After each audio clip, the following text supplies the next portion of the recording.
Hello, just want to do a review for the Honor Magic V3 from a perspective of a person living in the United States and a person that had every single Z Fold that they've created. So, just to recap, the Honor Magic 3 is super thin, feels very premium. It does come with a charger for the UK version. This is a global version.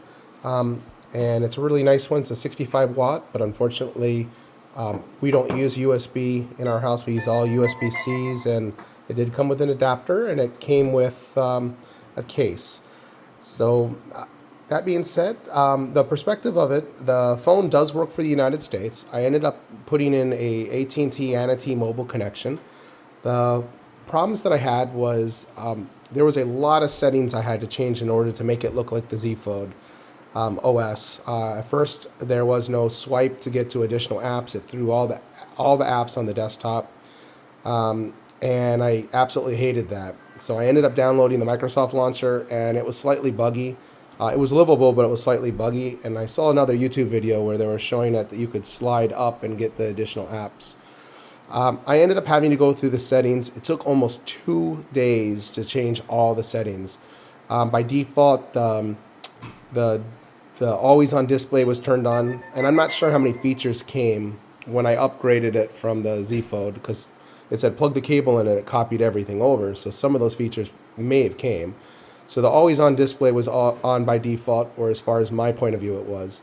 And when you hit the lock button, it didn't lock, it just locked, excuse me, the power button, it locked and it didn't turn off. It took a while to figure that out. Things that don't work is the voicemail feature that's built into the phone app doesn't work. I had to download AT&T's version of the voicemail app. Works perfectly fine, but the T-Mobile version doesn't. Wi-Fi calling's been disabled in America because it's an unlocked phone, which sucks. That's probably the most critical part that might make this thing hard to live with. Overall, the phone's extremely sturdy, very thin, camera's very good. There are a lot of tweaks in this phone that you have to go through one by one by one. For instance, I found that there was a power boost feature on this phone. It takes more battery power, but it boosts the power of it, and I rather have it fast. So here's the front screen. Let me go ahead and lock it.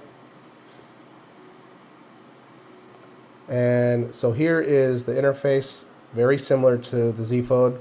I did end up leaving the suggestions on. I thought that was kind of cool. There is a infrared and IR for the remote control. I just discovered that today. That's pretty cool to actually have an infrared. Of course, who uses infrared anymore? But it's available. The notifications on here, everything had to be tweaked. Everything. So one of the things that nobody ever mentions, I got to put the phone down, I'm sorry, is how do you get to the settings screen? It took a lot of effort to figure out how to get to settings screen. So if you scroll to the left and down, you get the notifications. If you go to the right and down, you get the settings screens. That took forever. Also, how do you change the background? Double tapping doesn't work. Well, that was an app. Double tapping doesn't work.